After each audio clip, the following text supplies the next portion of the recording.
Bien, damos gracias a Dios por este tiempo que nos permite para poder meditar en las Sagradas Escrituras. Al inicio de esta serie leímos que engañoso es el corazón y más perverso que todas las cosas. Y hoy, en el quinto tema de esta serie, quiero volver a recordar este verso acá en Jeremías capítulo 17, verso 9 y el 10. Dice la palabra del Dios eterno ahí en Jeremías capítulo 17, versos 9 y 10 de la siguiente manera: engañoso es el corazón más que todas las cosas y perverso. Esta pregunta es muy importante. ¿Quién lo conocerá? ¿Quién conocerá ese corazón engañoso, ese corazón perverso del cual queremos ser libres, del cual queremos huir, del cual queremos alejarnos? Y por eso buscamos un nuevo nacimiento, por eso buscamos un nuevo corazón, siendo entendidos de la cualidad de este corazón primario, por decirlo de esta manera, que es engañoso y más perverso que todas las cosas. Entonces, ¿quién conocerá este corazón? Bueno, la respuesta está en el verso 10. Dice el Dios eterno: yo Jehová, que escudriño la mente, que pruebo el corazón, para dar a cada uno según su camino, según el fruto de sus obras. Note usted que esto es muy importante. ¿Quién lo conocerá? Yo, Jehová, dice la palabra, que escudriño la mente y que pruebo el corazón. La evidencia real de este corazón está a través de la prueba. Cuando Dios prueba el corazón de una persona, se revela lo que hay en ese corazón. Quizá no podamos estudiar mucho a un corazón engañoso y perverso. Es más, el mismo Dios eterno estableció que no iba a solucionar ese corazón, sino más bien nos iba a dar un nuevo corazón. No iba a reparar un corazón engañoso y perverso, nos ofrece uno nuevo. Entonces, entender o conocer o estudiar este corazón perverso y engañoso quizás sea un tema muy complejo. Entonces, el Dios eterno dice que la forma en la que Él conoce la profundidad del corazón es a través de la prueba. Entonces, las pruebas revelan lo que hay en el corazón, la aflicción, los procesos, el desierto, todo eso prueba lo que hay en el corazón. Y que Jehová escudriña la mente, Él conoce la profundidad de nuestros pensamientos. Es más, aquellos que no emitimos a través de la voz, Él los conoce. Él sabe nuestros pensamientos, aunque no los digamos. Él conoce aquellos pensamientos que de repente queremos reaccionar rápido y decir: ¿por qué pensé esto? O no quiero pensar en esto. O sea, no hay pensamiento oculto delante del Dios eterno. Él escudriña la mente y Él conoce la profundidad del corazón a través de la prueba. Ahora, ¿con qué propósito? Porque Dios es justo. Y siendo justo, Él dará a cada uno según su camino. Tales son los pensamientos del hombre en su corazón, así es él. Entonces, aquí es una cuestión de ir al meollo del asunto, al punto de partida, al centro, que es el corazón. Entonces, ese corazón se manifiesta en el accionar diario de una persona, y más en los momentos de prueba, crisis, aflicción, etc. Y el Dios eterno dará a cada uno según el fruto de sus obras. Esa es la razón. Siendo el Dios eterno un Dios justo, siendo el Dios eterno la luz que alumbra la profundidad del corazón y la profundidad del pensamiento, cada uno de nosotros, estando conscientes de su justicia y de su verdad, en realidad necesitamos de su misericordia. Necesitamos de su bondad, porque no podríamos ocultar absolutamente nada delante del Dios eterno, quien es justo y quien con su luz ilumina aún los lugares más oscuros en nuestro corazón y en nuestra mente.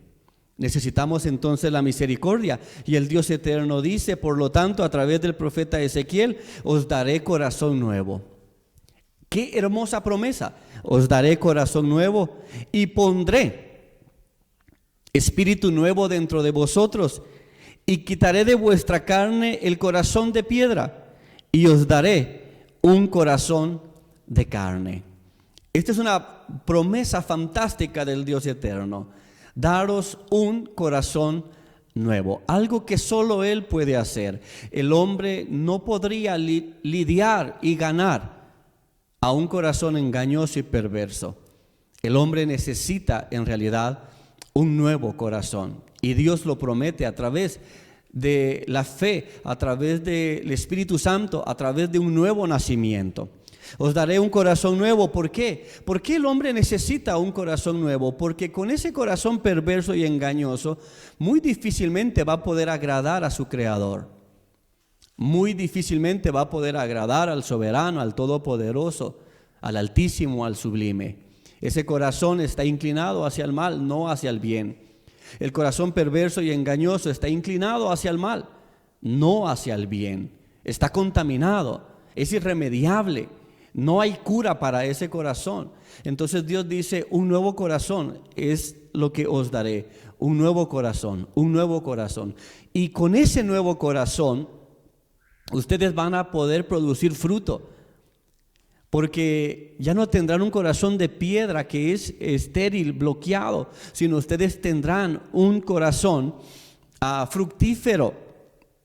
Y siendo fructífero, ustedes podrán agradarme. Esa es la voluntad del Señor, agradarle a Él. Fuimos creados para ello. Entonces, el ser humano, aún con un corazón perverso y un corazón engañoso, el ser humano puede ser educado. El ser humano puede aprender valores. El ser humano puede tener una inclinación a una ética. El ser humano puede, en todo lo posible, luego de una buena instrucción y una buena educación, comportarse rectamente y no ser necesariamente una persona viciada en desórdenes en su vida. Creo que una persona puede serlo así aún sin ser cristiana. Creo que una persona puede ser así aún sin ir a una iglesia, aún sin tener un nuevo corazón. Pero ¿en qué momento el ser humano se enfrenta con la necesidad de un nuevo corazón? Cuando reconoce que hay un creador y que en realidad, si ese ser humano quiere agradar a su creador, no lo podrá hacer con ese corazón engañoso y perverso. Aunque sea educado, aunque sea bastante recto en todo lo posible, pero no podrá agradar al Señor de esa manera. Para empezar, que nosotros no agradamos al Señor, o mejor dicho, no obtenemos la salvación por medio de obras.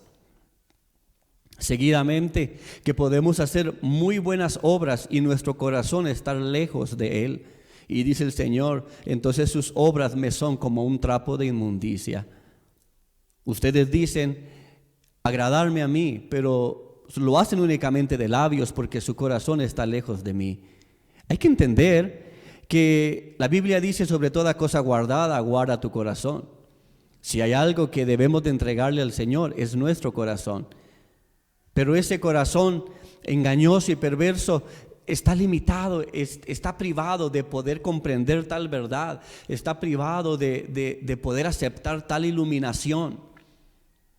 No es posible con ese corazón agradar a Dios, volver la mirada al Creador, elevar nuestra atención al soberano.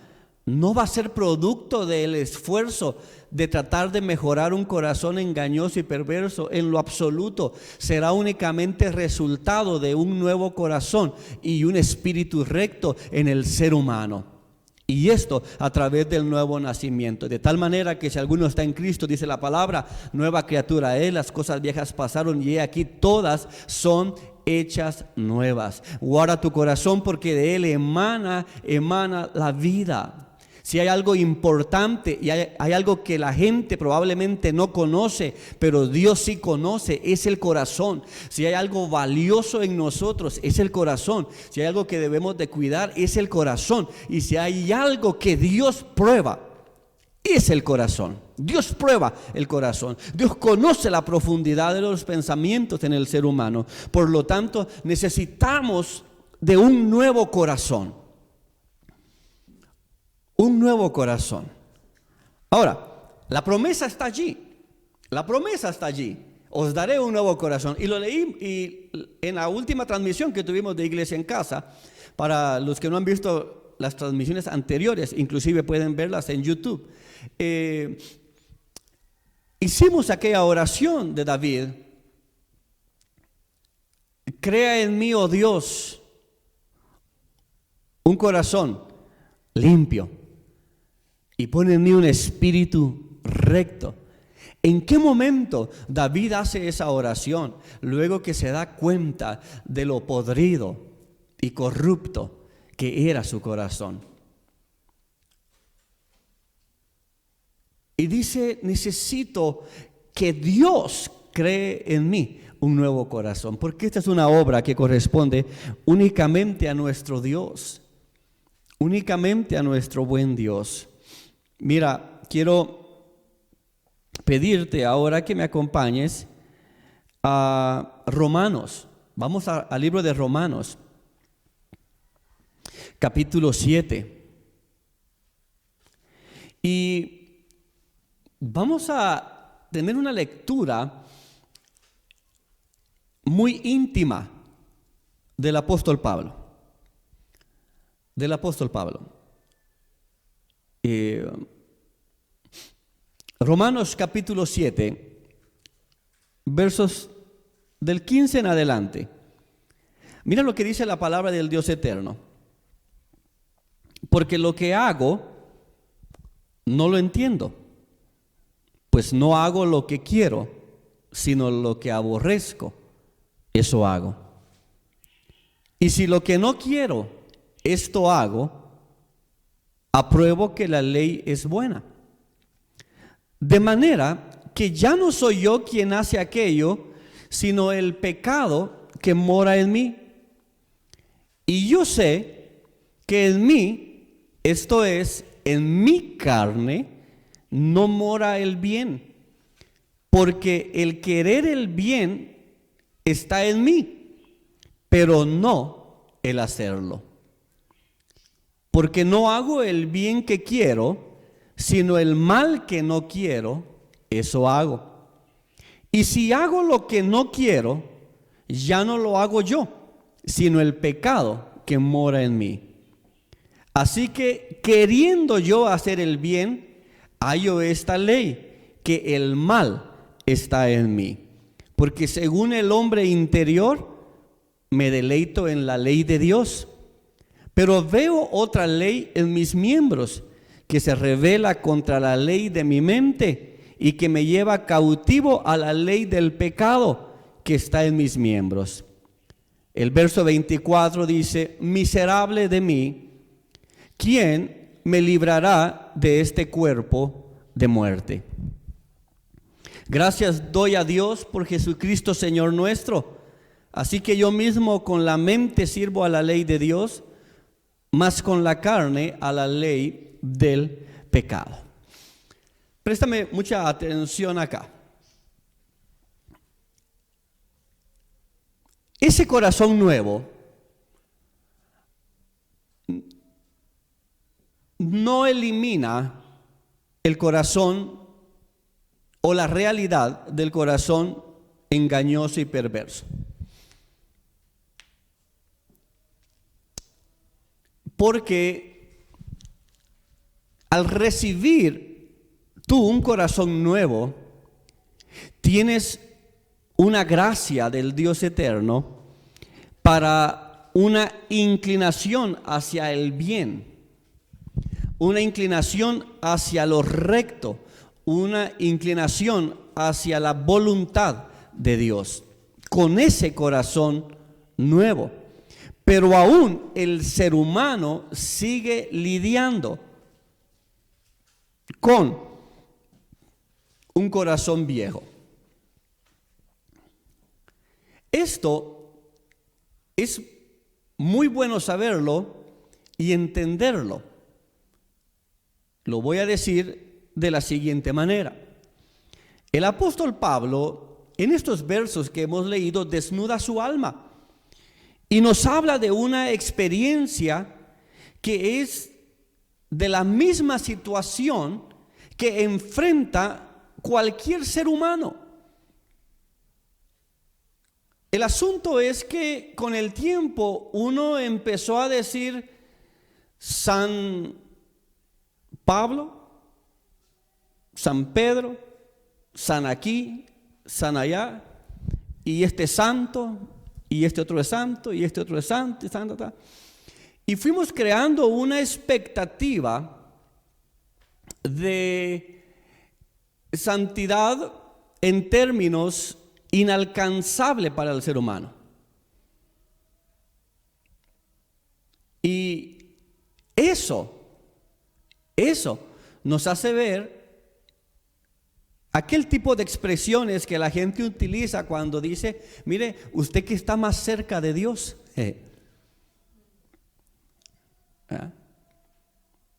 Usted que es santo. Entiéndame el concepto de lo que estoy diciendo, el contexto, por favor. Esto es muy importante que preste mucha atención acá. Entonces, fuimos creando la idea o el concepto de que nuestros líderes nunca deben de equivocarse y que nuestros líderes nunca deben de pecar y que nuestros líderes en realidad sí deben de llevar ese título de san líder, san pastor, san evangelista, san profeta, san apóstol. Y cuando uno viene y lee la realidad del alma que está desnudando el apóstol Pablo, uno dice: pues bueno, seguramente que eso no lo dijo cuando era apóstol, ¿verdad? O sea, seguramente lo dijo antes de que fuese un apóstol. Y en realidad él lo dice siendo un apóstol. No lo dice antes de ser llamado, lo dice luego de haber sido llamado. Y dice, y estamos viendo que Pablo desnuda su alma y nos habla de una experiencia que uno tarde o temprano tiene que enfrentar. Dice Pablo: sabía lo que estaba bien y quería hacerlo, pero por alguna razón no podía hacerlo. No sé si me doy a entender acá. Sabía lo que debía de hacer y quería hacer eso que sabía, pero por alguna razón no podía hacerlo. Ahora bien, sabía lo que estaba mal y lo último que querría sería hacerlo. Sin embargo, lo hacía. O sea, yo no sé si alguna vez tú te has enfrentado con eso. O sea, sabes que no debes de hacer eso, lo entiendes, pero igual lo haces. O sea, si solo el saberlo nos hiciera buenas personas, sería fantástico. Pero el saber no nos convierte en buenas personas si lo que sabemos no lo llevamos a la práctica. Entonces, yo sé que eso es bueno y en realidad eso es lo que quiero hacer, y a uno hasta dice, Dios lo sabe, dice uno, Dios sabe que así quiero ser, pero de todos modos va y hace todo lo contrario a lo que cree y a lo que dice que Dios sabe que usted quiere hacer. O sea, esa es la realidad de un alma desnuda. O sea, esa es la realidad de un alma desnuda. El asunto es que la religión no quiere tolerar eso. Y yo no sé, estaba entendiendo eso, que hay congregaciones o hay gente que quiere ver en los altares a superhéroes. Deje eso. Lo complicado de esto es que la religión los promueve. Porque parece ser que la religión promueve superhombres, y que es muy difícil para alguien tolerar que alguien que ha sido llamado o escogido o asignado a una tarea no tenga que enfrentar este tipo de luchas de las cuales está hablando el apóstol Pablo. Ahora bien, el apóstol Pablo se da cuenta que tenía una personalidad dividida, como que si hubieran dos personas diferentes dentro de su piel, y cada una tira un sentido diferente, porque una tiene una inclinación hacia lo malo y la otra tiene una inclinación hacia lo bueno. Bueno, pues eso es lo que le digo, el corazón engañoso y perverso sigue estando allí, solo que está subyugado o está por debajo de un corazón nuevo. Pero si usted descuida y no alimenta y no persevera y no le presta la atención a ese corazón nuevo, ese corazón perverso y engañoso que está subyugado, poco a poco va a querer ir golpeando y retomar el lugar en su vida, y de esa manera usted descuidar ese nuevo corazón que tenía una inclinación a hacer lo correcto y la voluntad del Dios eterno. Yo se me doy a entender con esto. Esa vieja naturaleza de la cual hemos sido librados y que hemos recibido una nueva naturaleza sigue estando en nosotros, solo que está por debajo. Es una naturaleza inferior, y el corazón engañoso y perverso es un corazón inferior y que está por debajo. Lo que debe de reinar es el nuevo corazón y la nueva naturaleza.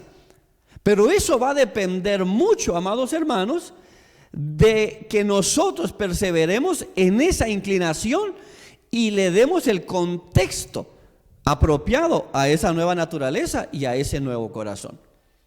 Porque de lo contrario, esa vieja naturaleza va a querer resurgir nuevamente. Y de lo contrario, ese corazón engañoso y perverso va a querer resurgir. Y esa es la batalla de la cual yo entiendo en algún momento que el apóstol Pablo está hablando acá. Probablemente podamos entrar en temas de debates con maestros y teólogos y tendencias doctrinales. Pero la realidad del ser humano es esta. Ahora, al apóstol Pablo parece que le perseguía un sentimiento de frustración, porque su capacidad para ver lo que estaba bien y su incapacidad para hacerlo, su capacidad para reconocer lo que estaba mal y su incapacidad para resistirse a hacerlo. O sea, se lo voy a poner en otro ejemplo. O sea, ¿cuántos sabemos que el chisme no ayuda en nada? Y podríamos decir, sí, hermano, la verdad es que no hay que ser chismosos, ¿verdad? O no hay que decir chisme. Pero se detiene, controla su lengua, o se queda solo con lo que sabe, pero su lengua que siga suelta, pues. Como un ejemplo, si me doy a entender. Ahora, los contemporáneos de Pablo conocían muy bien este sentimiento de frustración por esta lucha, por esta batalla que el ser humano enfrenta, o en ese caso que el apóstol Pablo estaba exponiendo. Por ejemplo, un contemporáneo del apóstol Pablo, hablemos de Séneca. Séneca llamaba esto como nuestra indefensión a las cosas necesarias. Y Séneca decía, los hombres odian sus pecados, pero al mismo tiempo aman hacerlos. Ovidio, por ejemplo, era otro contemporáneo, era un gran poeta latino y había escrito una famosa sentencia que decía: veo las cosas mejores y las apruebo, pero sigo las peores. Lo voy a volver a leer y a decirlo una vez más. Mira lo que decía este poeta latino Ovidio: veo las cosas mejores y las apruebo. Digo, sí, está bien, hermano, sí, tiene mucha razón, sí, por supuesto, es correcto, pero la realidad es que sigo las peores. Y entonces esa es la realidad, porque ¿cuántos en la iglesia decían amén, por ejemplo, y seguían igual? ¿Verdad? ¿Cuántos decían, sí, ese es un buen mensaje, qué tremendo, lo apruebo, estoy de acuerdo, pero sigo lo peor? Qué miserable. Y el apóstol Pablo lo dijo: ay de mí, qué miserable. Me siento tan frustrado, tengo esta lucha constante, tengo esta batalla constante.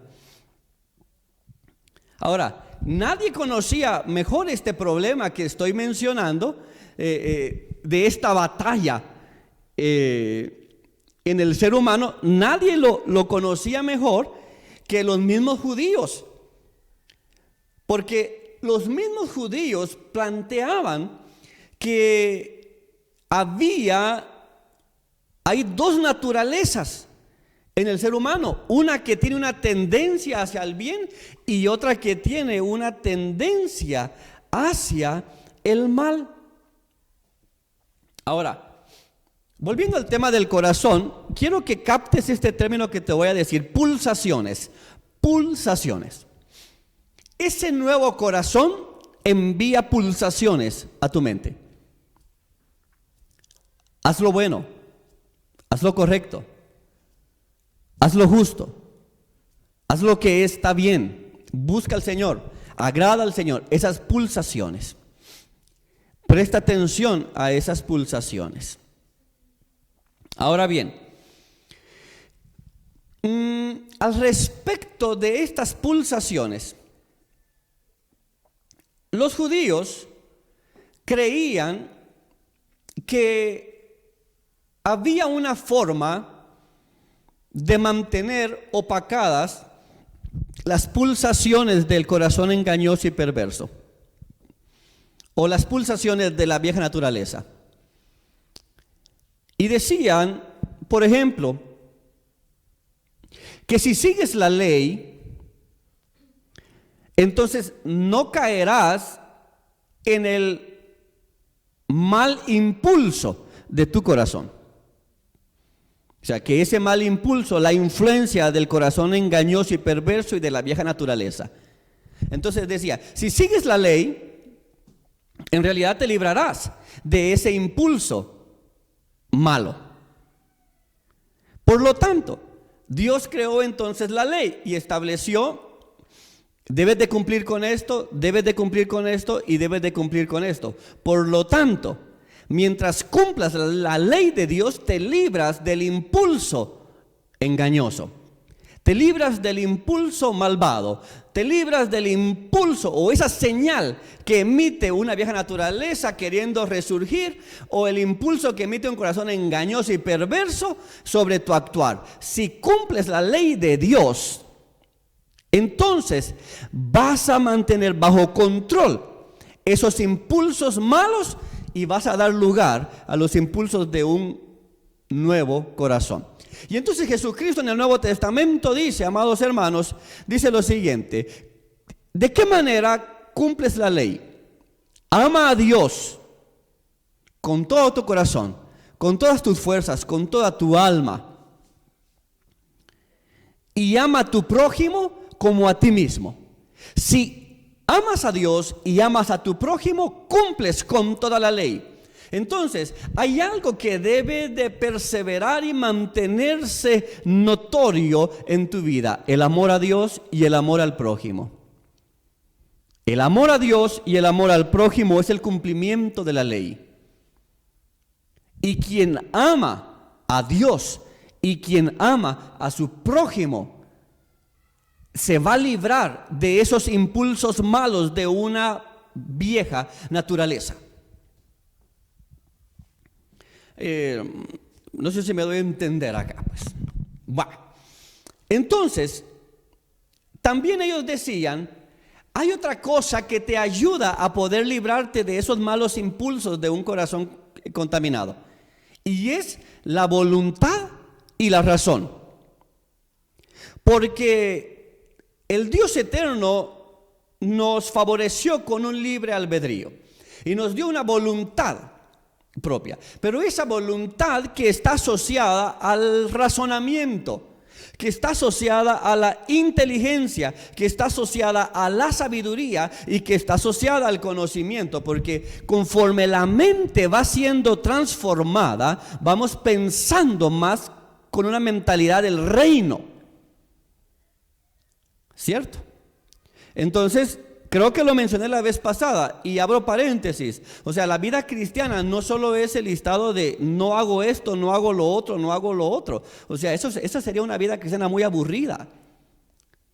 Esa sería una vida cristiana sin propósito, pues.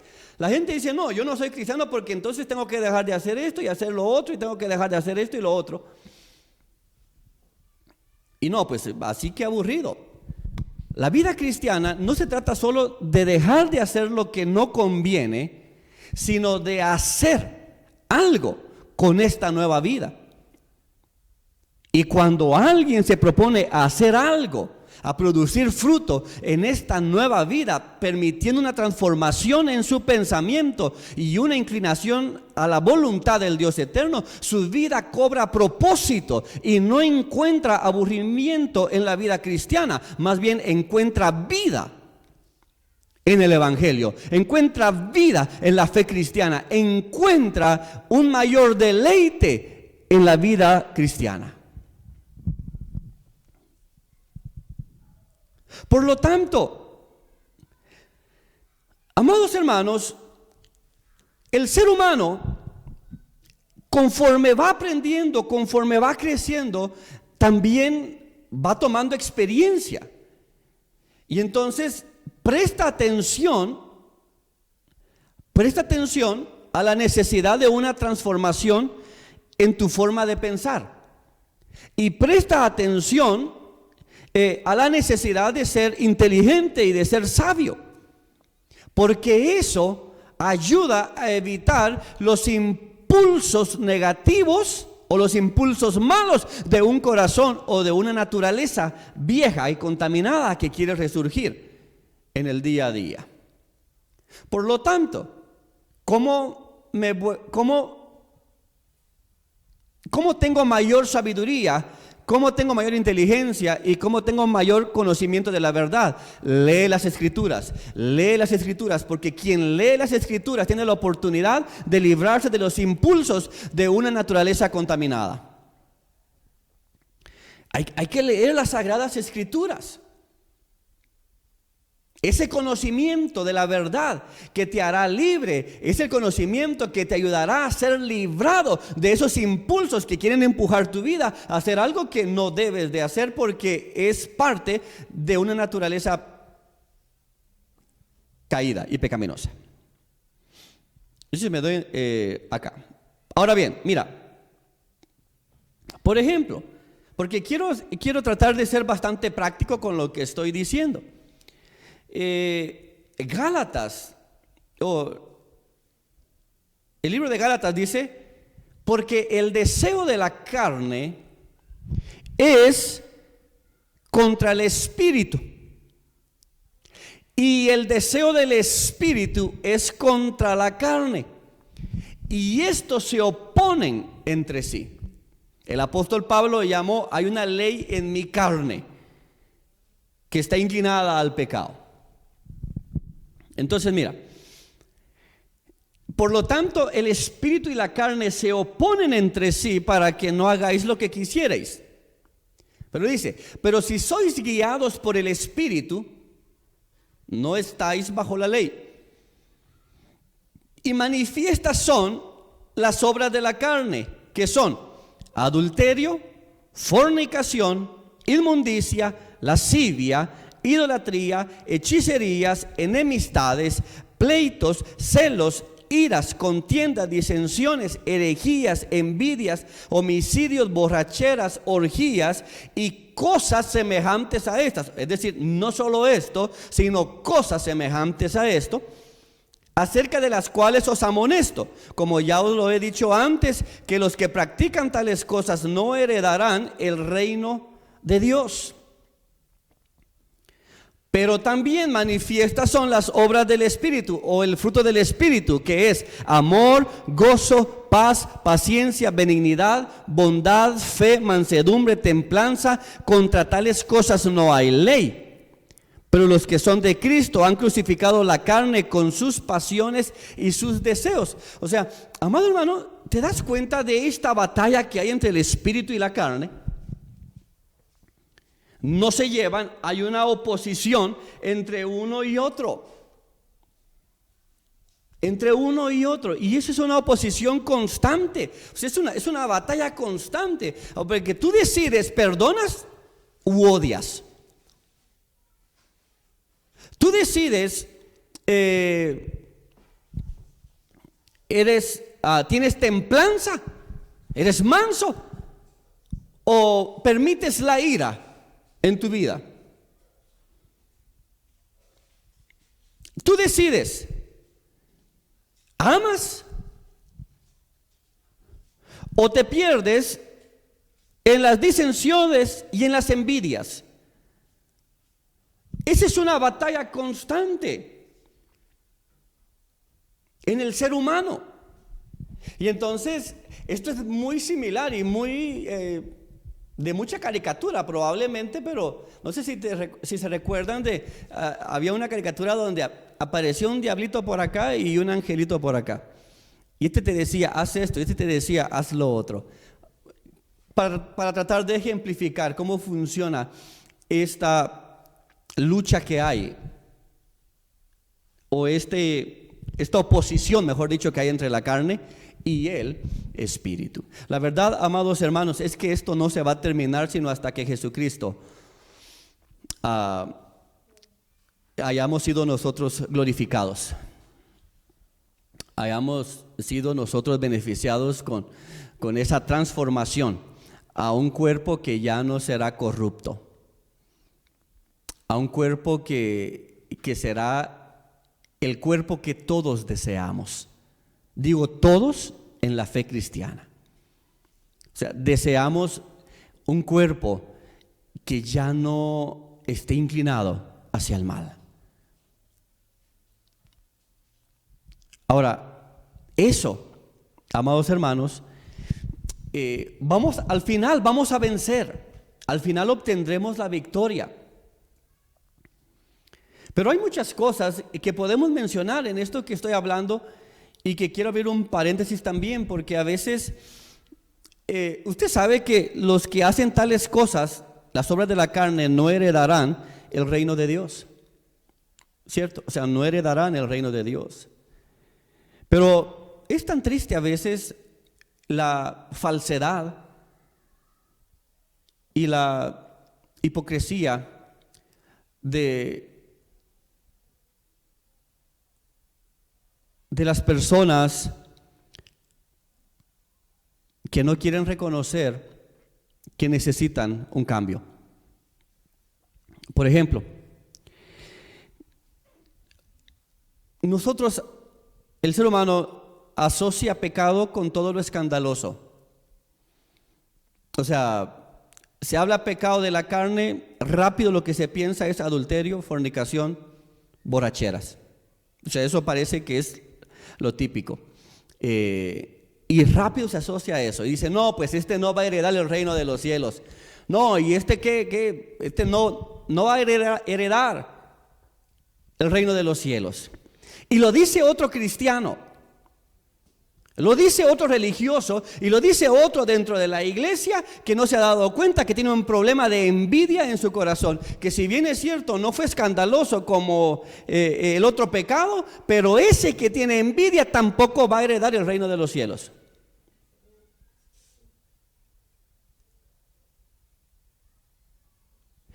Entonces, hay quien dice, no, es que ese es un borracho que ni debería de venir a la iglesia. ¿Y quién lo dice? ¿Quién lo dice? Lo dice alguien que ha hecho los celos o las enemistades pan diario de su vida.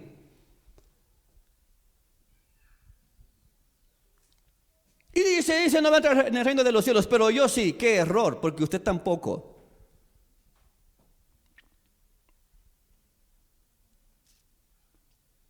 Ahora, ¿por qué digo esto?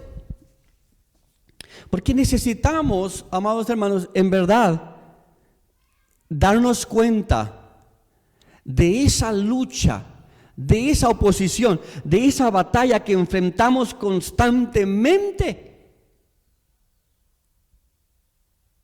y reconocer que necesitamos de la gracia, de la misericordia del Dios eterno. Esa es la razón por la cual mencioné esta comparación entre una obra de la carne y otra obra de la carne dentro de la misma iglesia, por ejemplo. Lo mencioné, ¿por qué? Porque todos necesitamos reconocer la necesidad de la gracia y de la misericordia del Dios eterno sobre nuestras vidas.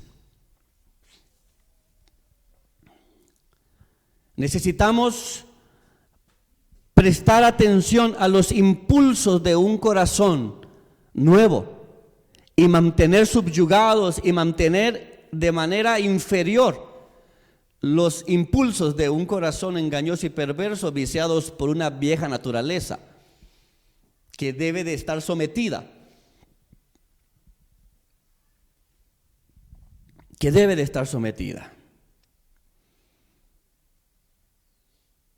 Entonces, voy a ir concluyendo.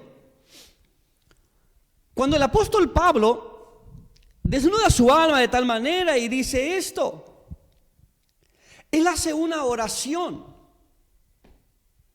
Y esa es la oración de aquel que sabe que necesita la gracia y la misericordia de Dios. Y la oración de Pablo es: miserable de mí. Miserable de mí, ¿quién me librará de este cuerpo de muerte? ¿Alguna vez te has sentido miserable?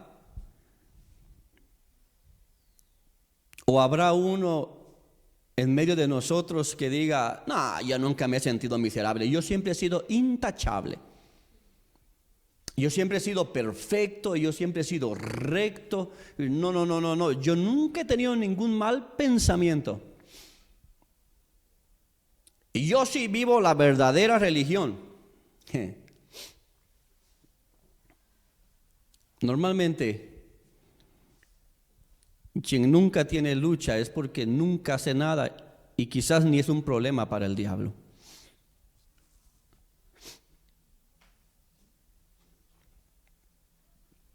Miserable de mí, el apóstol Pablo. El apóstol Pablo dijo: miserable de mí. Estas palabras del apóstol Pablo demuestran la incapacidad del conocimiento humano. Si el saber una cosa es buena, si el saber que una cosa es buena fuera el hacerla, la vida sería fácil. ¿Lo tienes? Si el saber que una cosa es buena fuera el hacerla, la vida sería fácil. Pero la vida no se construye solo de lo que creo, sino la vida se construye de lo que hago. Las conquistas se obtienen cuando hago, no solo cuando pienso. El éxito se obtiene no solo cuando pienso, sino cuando lo construyo. Entonces, la vida no se trata solo de qué yo pienso, porque solo el pensar no es hacer. ¿Cuánta gente, valga la promoción de nuestro proyecto Intención más Acción, pero cuántas personas tienen muy buenas intenciones, pero nunca hacen nada de lo que creen que quieren hacer? Eso solo demuestra la incapacidad del conocimiento humano. El conocimiento no hace bueno a alguien. No necesariamente.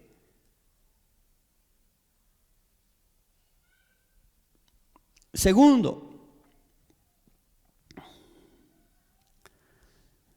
la incapacidad de las resoluciones humanas. El decidir hacer una cosa está muy lejos de hacerla. El decidir hacer una cosa está muy lejos de hacerla. La primera incapacidad es, si lo pienso y no lo hago, así no se construye nada. La segunda incapacidad es la resolución humana, es decir, decido hacerlo, pero el que lo decida significa también que está muy lejos de hacerlo. Va a requerir mucho compromiso, mucho esfuerzo y muchos elementos para alcanzar aquello que en verdad queremos. Ahora, y la tercera incapacidad o limitación que vemos en esta oración de miserable de mí es la limitación de un diagnóstico. Pablo sabía muy bien lo que estaba mal, pero era incapaz de corregirlo. Era como un médico que sabe diagnosticar con toda seguridad una enfermedad, pero no puede prescribir la cura. Sé qué es lo que tiene, pero no sé cómo se puede curar.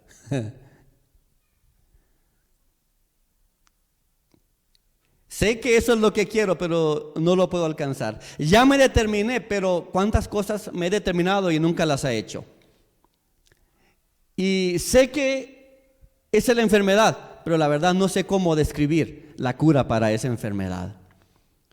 Miserable de mí, dice el apóstol Pablo, miserable de mí. ¿Quién me librará de este cuerpo de muerte? Miserable de mí.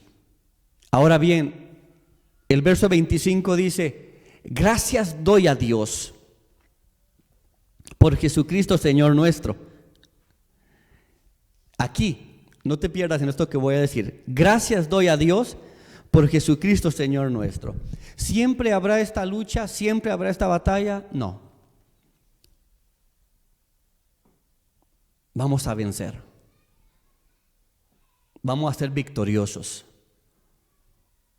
Lo vamos a lograr. Pero, ojo, no será por nosotros mismos. Ya nos hemos dado cuenta de ciertas incapacidades que acompañan el darnos cuenta de una vida miserable o de una condición interior miserable. Probablemente esto no les guste a muchos. Está bien. No hay ningún problema. Pero probablemente esto haga y lleve a otros a pensar, a desnudar su alma delante del Señor, a desnudar su corazón delante del Señor. Y en realidad son los que me importan. En realidad son para quienes podría decir, ha valido la pena que esto se haya dicho, porque ha llegado a alguien que está dispuesto a desnudar su corazón delante del Señor, a desnudar su alma delante del Señor. Mira, la Biblia dice, el apóstol, sí, la Biblia dice, el apóstol Pablo dijo, gracias doy a Dios por Jesucristo, Señor nuestro. ¿Por qué? Porque ¿sabes en dónde está la victoria? La victoria está en Jesucristo. La victoria sobre esta lucha constante, la victoria sobre esta oposición constante, la victoria sobre esta batalla constante está a través de nuestro Señor Jesucristo. Miserable, cuán miserable te veas, alza tus ojos a la cruz y mira a Jesús desangrándose en esa cruz. Esa sangre que brotaba, que vertía, que salía del cuerpo de Jesús, esa sangre es tu victoria. Esa sangre es tu victoria. No hablé obra humana, por supuesto, el esfuerzo del ser humano, la inclinación, el esmerarse, el dedicarse, el tener buena voluntad, todo esto es importante, ¿verdad? Por supuesto. Pero sobre esto, la sangre del Cordero. Y ellos han vencido por la sangre del Cordero. Tú vas a enfrentar luchas o has enfrentado luchas con el mundo, con la carne y con el diablo. Enfrentas ese tipo de luchas constantemente. Con el mundo, con la carne que eres tú mismo, tu propio yo, ese ser interno, tu propio yo y el diablo. Vas a enfrentar luchas, quizá de estos 3 puntos. El diablo, tú mismo y el mundo. Pero sobre esta Trinidad maligna, sobre esta Trinidad mala, sobre esta Trinidad indeseable, hay una Trinidad victoriosa. El Padre Eterno te muestra su amor y tiene pensamientos de bien y planes de bien para tu vida y te amó desde antes que nacieras. Te amó desde antes que dieras el primer respiro y te puso nombre y estableció un propósito para tu vida. Ese es el amor del Padre Eterno. Jesucristo viene a ti y te dice, mi sangre te da la victoria. En el sacrificio de Jesucristo somos más que vencedores. En la sangre del Cordero hay justificación, hay redención, hay purificación, hay un nuevo corazón, hay pacto. Hay victoria en la sangre del Cordero. Y luego vino el Espíritu Santo. Y el Espíritu Santo dijo, estaré con ustedes todos los días. No los dejaré solos. Les ayudaré en sus debilidades. Los voy a fortalecer. Los voy a guiar. Les voy a enseñar. La Trinidad divina, la obra del Padre, la obra del Hijo y la obra del Espíritu Santo son nuestra victoria ante la lucha con el mundo, con la carne y con el diablo. Aquel que cree en el Dios Trino, en el Dios Todopoderoso, debe de saber que la victoria la tiene asegurada. Y el apóstol Pablo dice, gracias doy a Dios por Jesucristo nuestro Señor. Por Jesucristo nuestro Señor. Voy a concluir ahí este tema número 5 de nuestra serie Un corazón perverso.